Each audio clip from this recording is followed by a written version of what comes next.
Hey everyone, welcome back to the channel. My name is Gary and I hope you're having a fantastic day or evening wherever you are.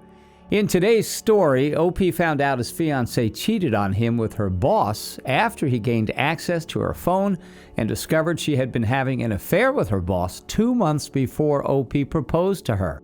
Now her life is a wreck after her affair got exposed and she got fired from her job. Now let's get into today's story. I really wonder when I will get past this.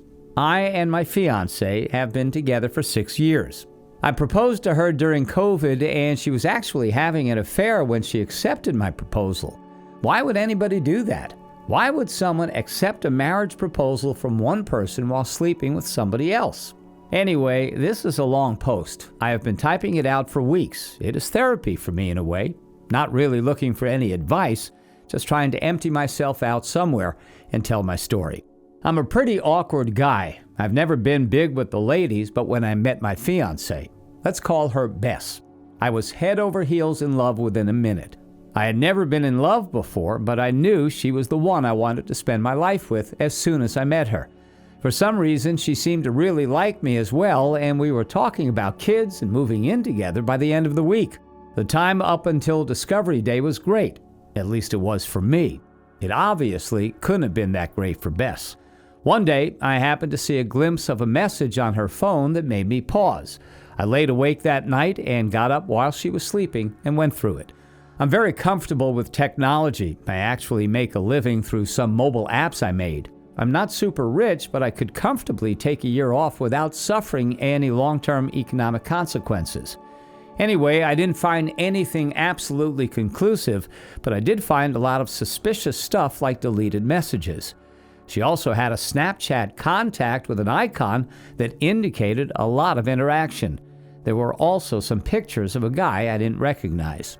So I installed spyware to monitor her phone. I did a Google search and selected the most expensive service I could find. I could even turn the camera and microphone on remotely. The next day, Bess was supposed to go on a 5-day business trip. She works in sales, so this wasn't necessarily something that was strange for her. As soon as she was out the door, the messages started going back and forth. I was devastated. I vomited several times. I just couldn't believe what I was reading. For a long time, I refused to accept what it meant. I became obsessed and started going through everything I could get access to. I found out their affair had started more than 2 months before I proposed to her. Her affair partner, a work colleague, was a married man 10 years older than her, with 3 children and a wife that was 7 months pregnant at this point. The final insult that day was when I could hear them in action in a hotel room where they professed their love for each other. They talked about running away and starting a new family. I was totally distraught. I had no idea what to do. I didn't have the guts to call and confront her. In the end, I ended up calling my best friend since childhood. Let's call him Kay. Kay grew up in a Brazilian household. He was already tough as nails when he and his mother moved in next door when I was 12. This was in the UK, by the way. Kay didn't know a word of English, but over the first summer, we became close friends, and I learned some Portuguese and he learned some English. I guess we bonded so strongly through a shared trauma. Me and Kay have been inseparable since, which is kind of weird because I'm a shy, awkward nerd. Kay is very popular and not afraid of anything, unlike me. I told Kay everything and showed him the messages and the emails I managed to uncover. He was silent for a long time. He told me that he couldn't give me any specific advice because this was something I had to deal with. I had to deal with this the way that was right for me. He then proceeded to remind me about a girl he had been with that had cheated on him. He went nuclear and exposed her to family and friends and then did no contact. I had no idea what to do. For the next few days, we packed all her stuff and drove it to a storage unit, then changed the locks on my apartment and prepared to pick her up from the airport. Bess was all happy and laughing when she got into the car, but then she instantly noticed that something was wrong with me. I just told her I wasn't feeling well. Kay smiled at her and told her I had a fantastic surprise planned for her at her parents' house. I didn't say anything, not a single word the entire trip. I tried to not let her see my face, and I faked a smile as best as I could. From the moment Bess got into the car, the rest of the day seemed like it played out in slow motion. I had already talked to her parents the day before and told them we were coming by. I told them I had a surprise announcement to make. When we arrived, there were hugs and smiles, and I almost backed out at that point. I love her parents. They've been so good to me and always made me feel welcome. Soon, Bess was sitting on the sofa in between her parents. At some point, someone asked about the big surprise. Kay encouraged me to go on. I started off by telling her parents how fond I was of them and how grateful I was that they had welcomed me into their family and treated me in such a way that I always felt welcome. Then I choked up for a few minutes. I had this entire speech planned out. It was eloquent and composed. I totally forgot my speech, so I just blurted it out. Bess has been cheating on me with a work colleague that has kids, and his wife is 7 months pregnant. The engagement is off. The wedding is off. Our relationship is over. Bess, your stuff is in this storage container. I just dropped the key on the floor. This is goodbye forever. I walked out while everyone was just sitting there silent. I heard Kay tell them that I needed time to heal and to not contact me unless it's absolutely necessary. In the car, Kay told me to post to the Facebook group. The Facebook group was where we were planning the wedding. Everybody was on there. My entire family, her entire family, friends, everyone. I posted a short message almost identical to what I told her parents and then disconnected from the group. Kay kept telling me he was proud of me, that one day I would look back at this and be happy that I stood up for myself. I was just stunned. Nothing about this felt good or real. The next planned stop was the affair partner's wife. When she opened the door, I just blurted it all out and didn't even introduce myself. I'm pretty sure she slapped me at some point. As I gave her a thumb drive with the evidence on it, her husband came around the corner behind her. His wife immediately started screaming and told him to get lost and not come near her.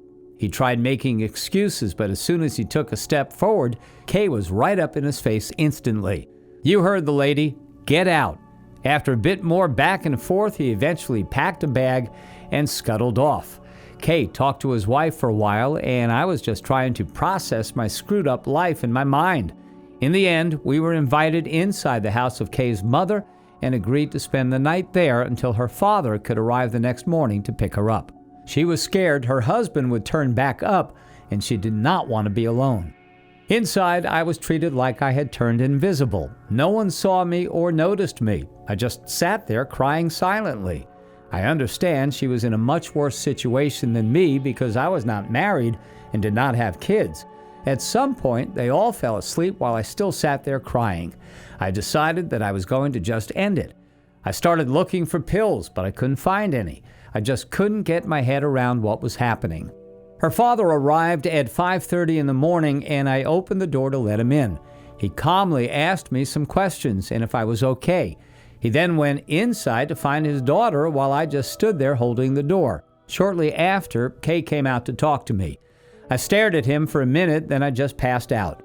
I woke up in the hospital, and it's now been 3 months since this happened. Kay stayed with me the first few weeks after I returned home because he was scared I was going to try and off myself again. I haven't talked to my ex-fiance ever since. I changed my phone number and blocked her email address and all access on social media.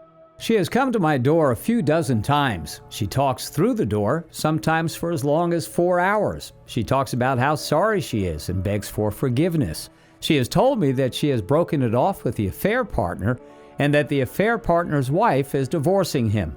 She also said that she's been fired because the affair partner's wife reported them to HR. Update. I ended up deciding to try to talk to her parents to see whether or not they could get her to stop coming to my door. I don't really care what her reasons are. I don't care what she wants. I realize now that my perception of her and who she actually is in real life are two different people. I just want her out of my life so I can move on. Anyway, before I was ready to talk to her parents, her dad showed up at my door. He had a 6-pack of my favorite beer, and he asked if we could talk. I said sure, and told him I'm on my way out. Maybe we could walk and talk. I didn't want him to come inside, not just because I've been a mess and my apartment reflects that, but I didn't want to let him in and maybe suddenly his daughter would be at the door or something. He popped 2 bottles of beer and he just started to talk. Initially, he apologized on behalf of his daughter. Then he told me that his wife and daughter had been pressuring him to go see me to somehow get me to talk to his daughter. He told me that his daughter was spoiled and selfish and that he hoped that for once she would have to face the full consequences of her actions. Maybe, he hoped, she could be a better person in the future. Final update. I asked him if everything was okay between us, and he said there were no problems at all, but jokingly said maybe it was time for him to get a divorce. Apparently, the confrontation between him and his wife and daughter didn't go that well after meeting me, but this time he told me he wasn't going to back down. This seemed to be a fight that had been a long time coming for him.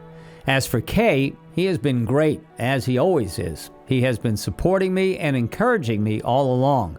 Now that I am out of it, I realize how right he was that one day I would be proud of what I had done.